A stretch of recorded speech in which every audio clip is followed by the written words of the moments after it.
pemirsa, masih bersama kami dalam Kabar Tambun Bungai, dan kali ini saya tengah bersama dengan narasumber yang sangat luar biasa. Kali ini kami mengangkat topik yang sangat luar biasa nih juga dengan Mbak Septina. Halo Mbak. Selamat pagi. Selamat siang pagi. Ya, kalau suara orang-orang radio tuh rasanya renyah banget ya di telinga. Empuk-empuk gitu ya. Renyah gitu ya. Tapi campur agak-agak. Meskipun tidak terlihat di layar kaca ya, tetapi suaranya tuh udah kayak bikin meleleh hatinya gitu.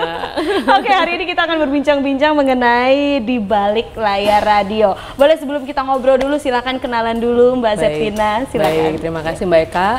Perkenalkan, nama saya Septina Trisnawati. Saya bekerja di Radio Republik Indonesia Palangkaraya sebagai bahasanya apa ya, penyiar radio, broadcaster. Tapi sekarang tidak aktif siaran. Saya lebih banyak di belakang layar seperti itu ya, sebagai editor dan juga penulis naskah seperti itu. Oh, luar biasa, banyak sekali prestasinya Mbak ya. Di radio.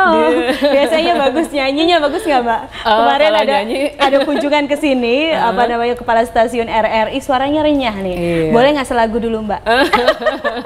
Kayaknya suara bagus tuh belum menjamin ya bisa nebak nada yang gitu pas ya kalau nyanyi ya.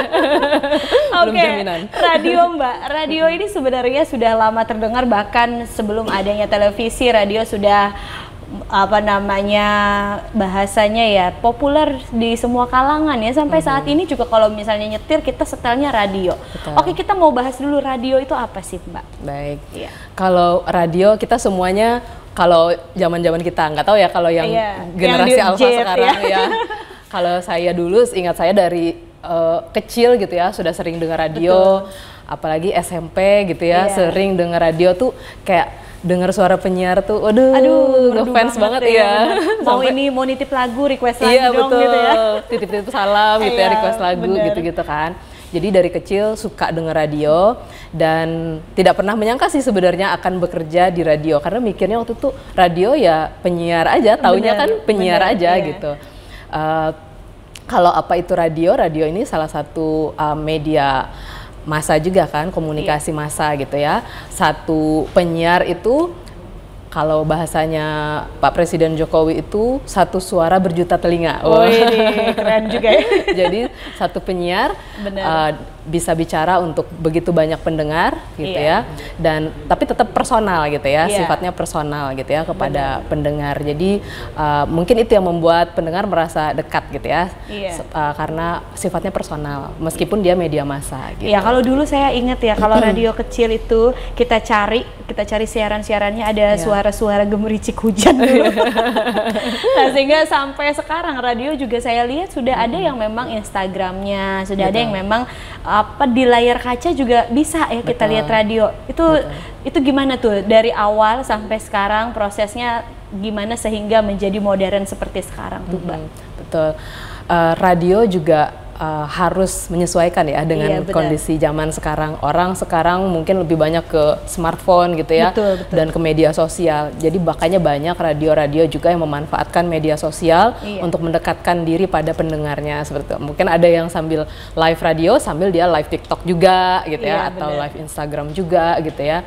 Jadi itu salah satu cara untuk tetap menjaga engagement gitu ya dengan pendengar seperti itu ya. Itu mungkin bagian dari upaya untuk tetap bisa jaga interaksi dengan pendengarnya seperti itu. Tapi sambil tetap kalau yang radio terestrialnya tetap jalan seperti itu. Oke. Kalau untuk sekarang program yang paling hits nih di tahun 2024 apa nih Mbak?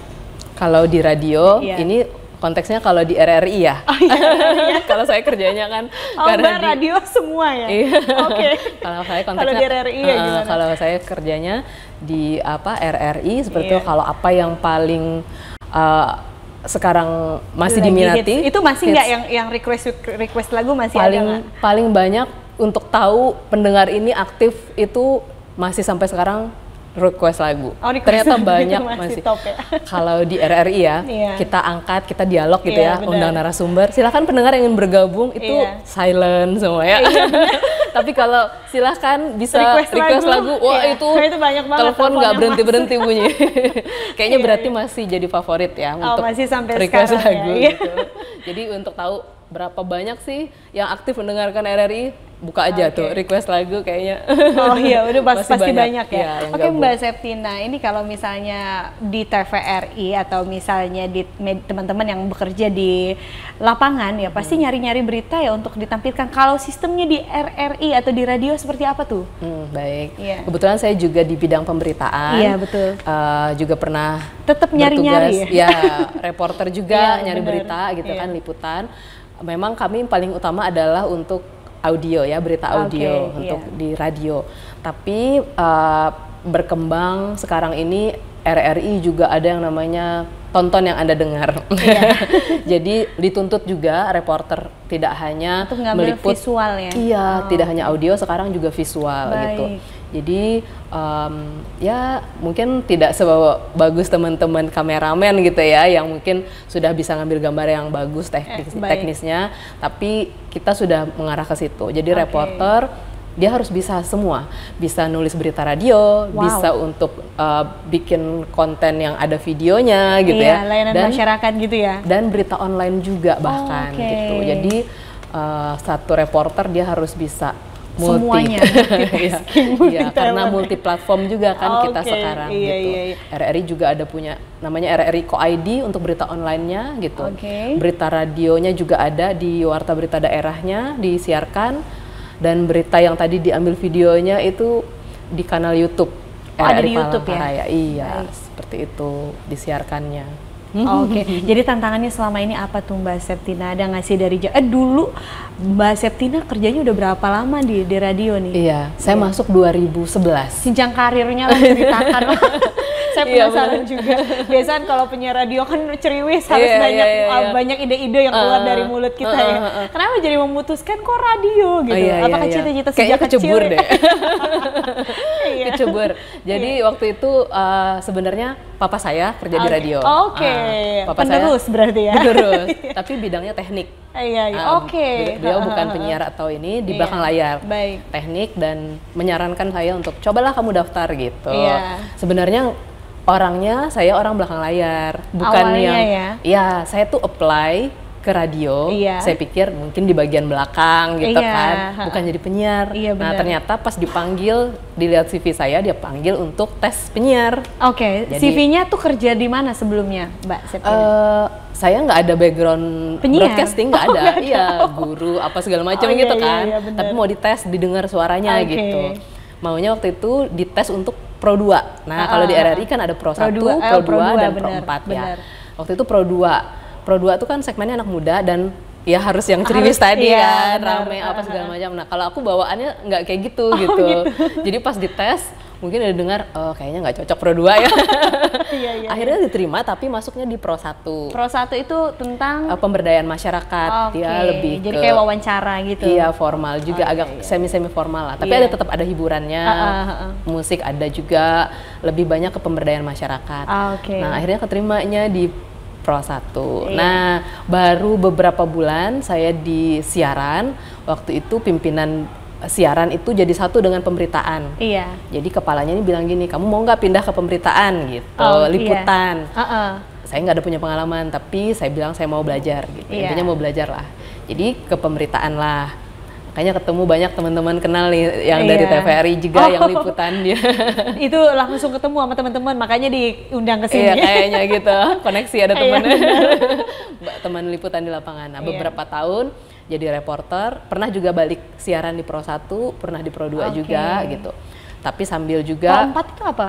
Kalau Pro 4 siaran budaya. Khusus budaya. Iya, jadi ada bahasa-bahasa daerah, lagunya juga. Siaran juga kadang pakai bahasa daerah kalau apa. Pro 2 gitu. Itu untuk anak muda yang Pro 1 itu untuk pemberdayaan masyarakat.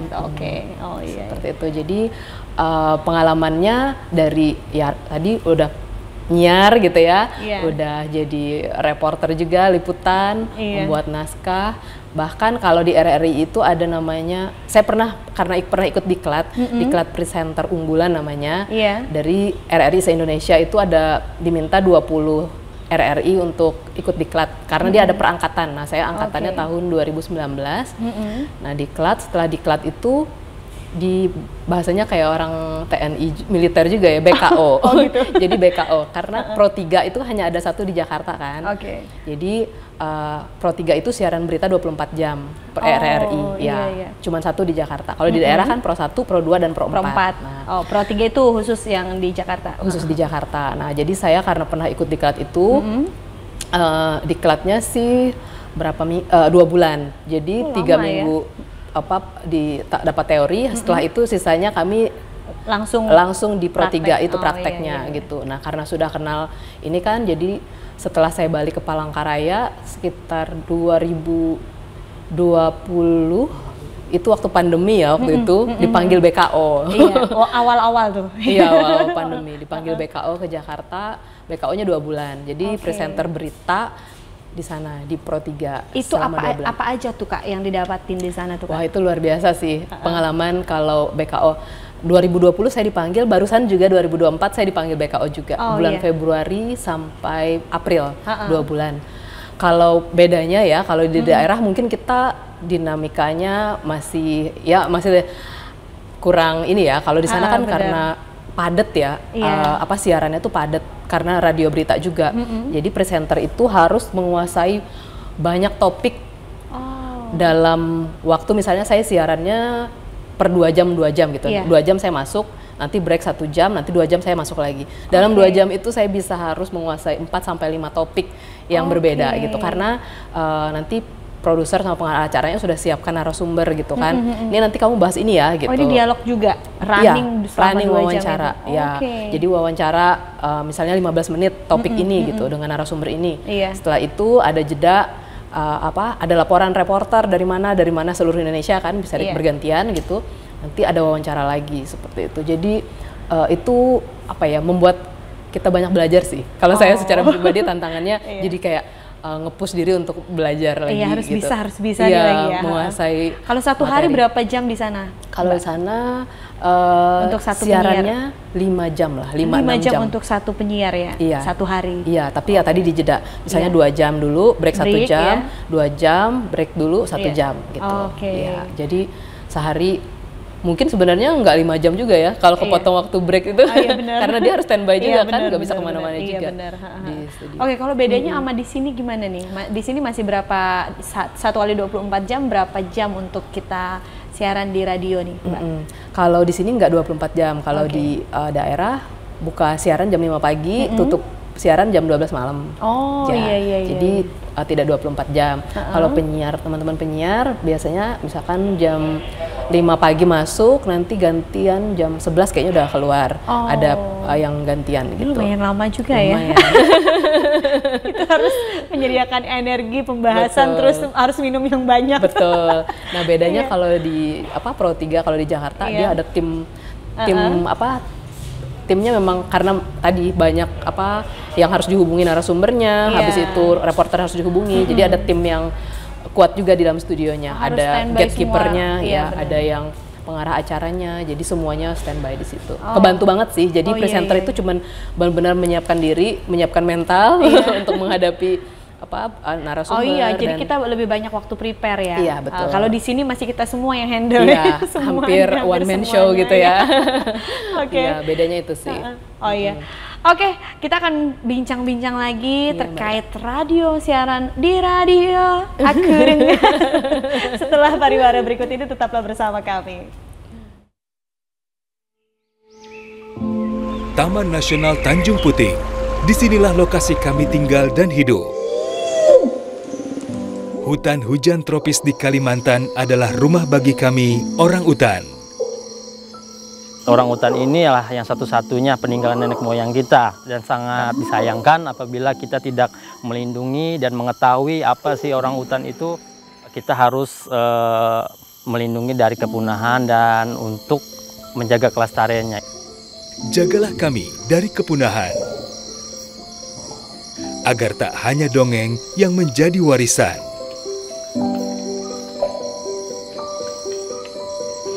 Kami juga memiliki hak hidup yang sama, seperti kalian, manusia. Pelihara hutan, selamatkan orang utan dari ancaman kepunahan.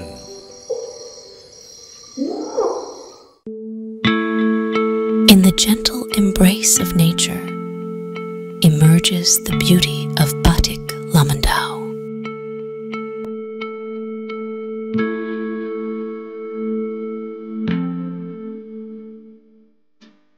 An art form seamlessly intertwined with the graceful elements of the environment, flowing alongside the meandering rivers that embrace dense forests.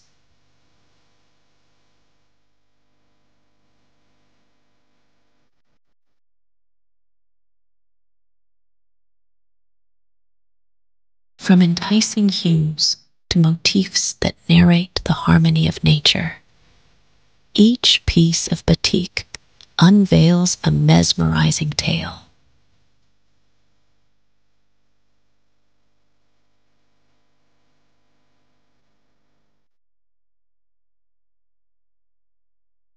Batik Lamandau, a captivating fusion of tradition's allure and nature's wonders.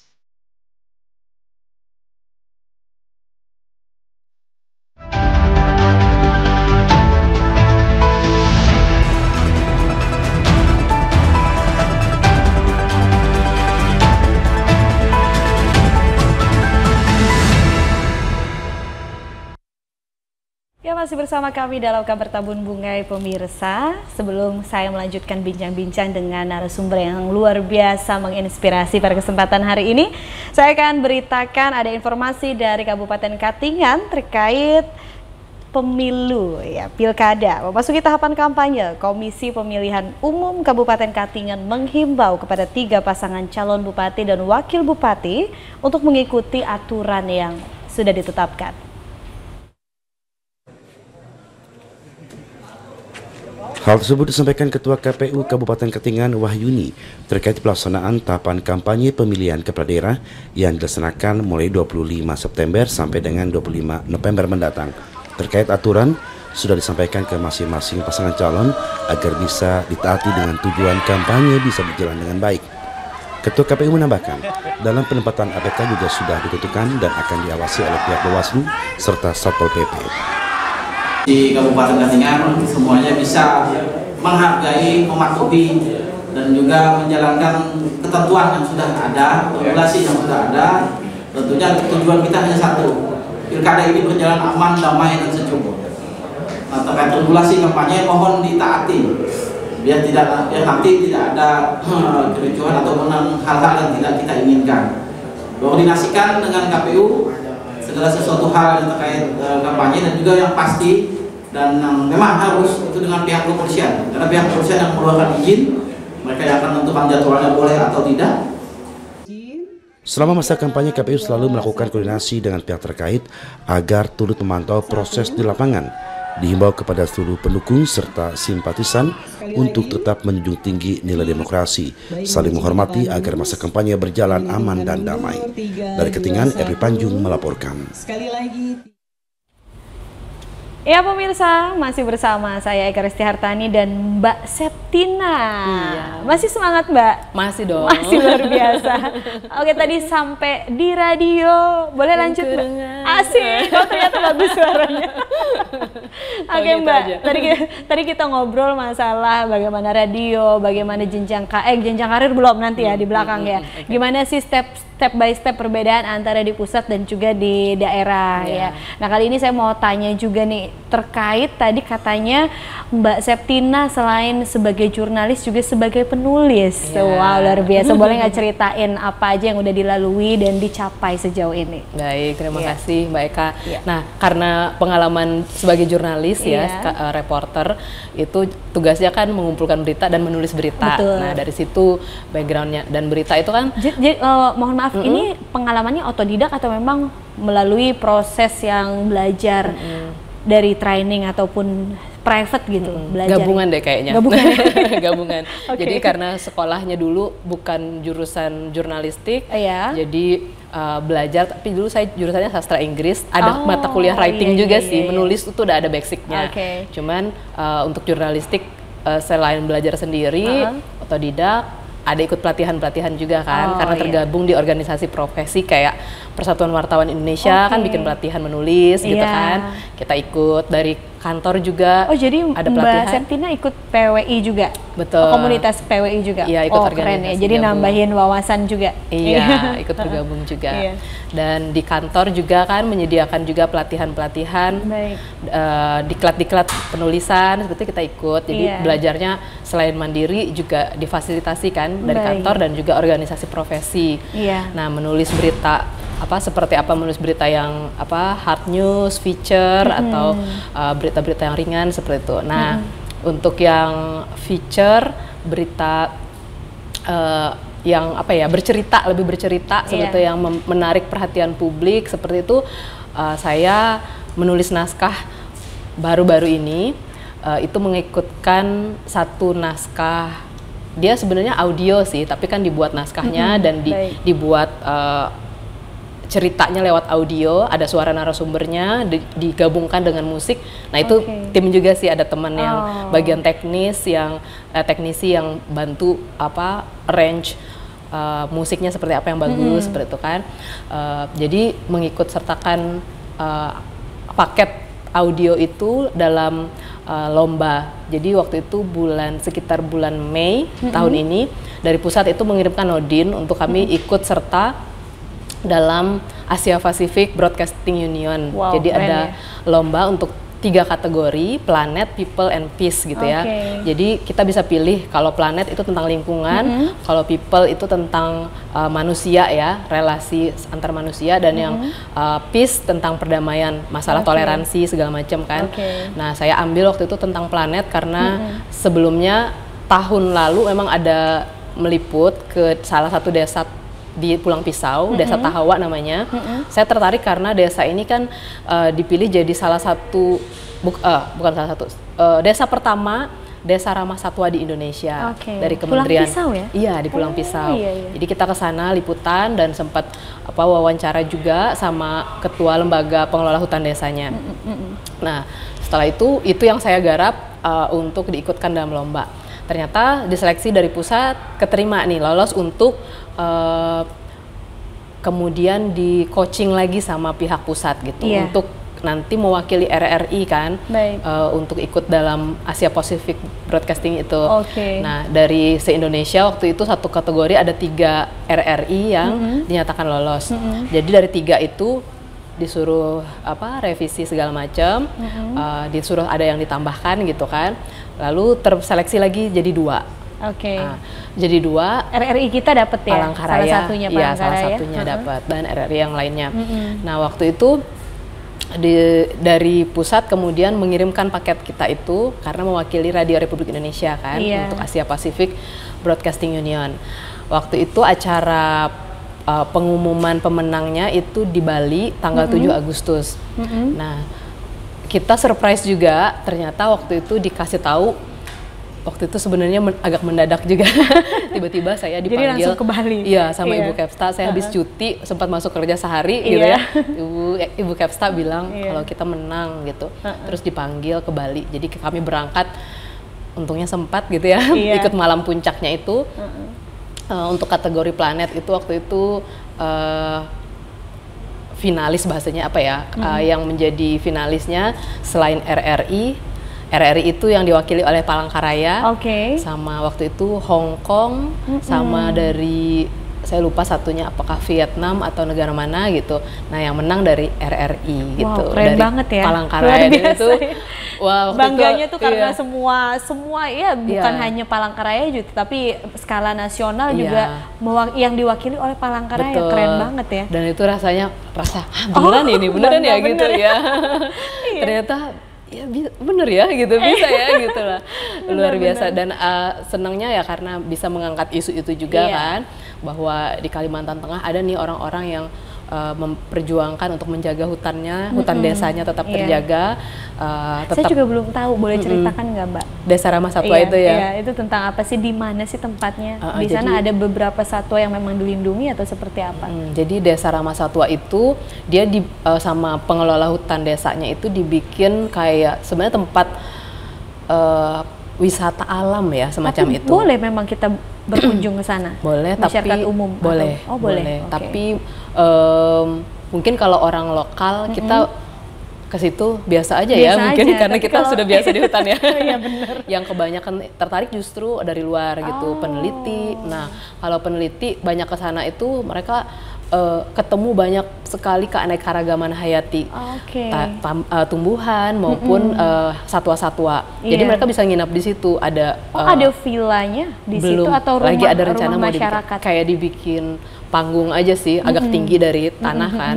Jadi mereka bisa kayak gazebo tapi besar gitu. Apa sih nama, bukan gazebo, apa sih kayak pendopo besar gitu. Jadi mereka bisa tidur di situ berhari-hari. Kalau dirikan kemah di situ.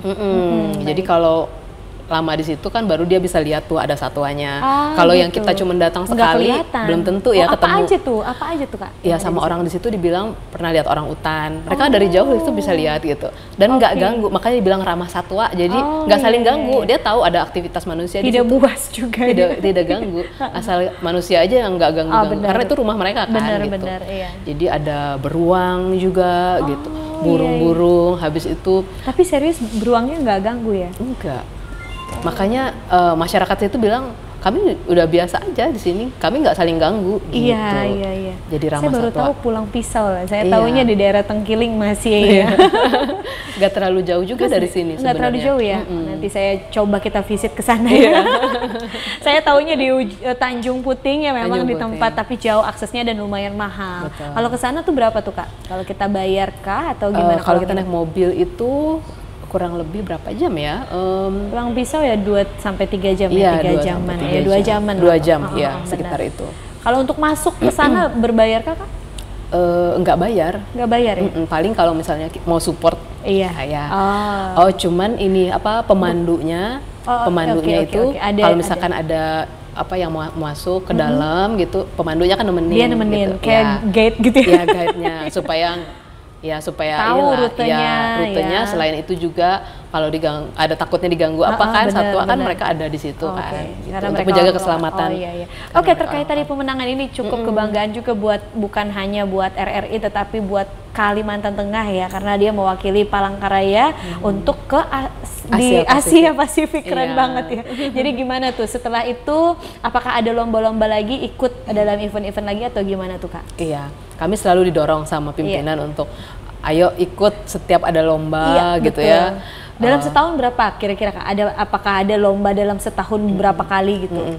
Kalau RRI sendiri itu punya lomba yang namanya Suara Kencana. Nah itu RRI se-Indonesia ya yang berkompetisi. Karena dia kategorinya memang radio gitu. Nah itu juga prestisius juga kalau dapat Suara Kencana kalau di RRI. Nah selain itu kan ada dari kalau PWI Adi Negoro. Ini yang lagi di deadline-nya kan Desember 2024 seperti itu.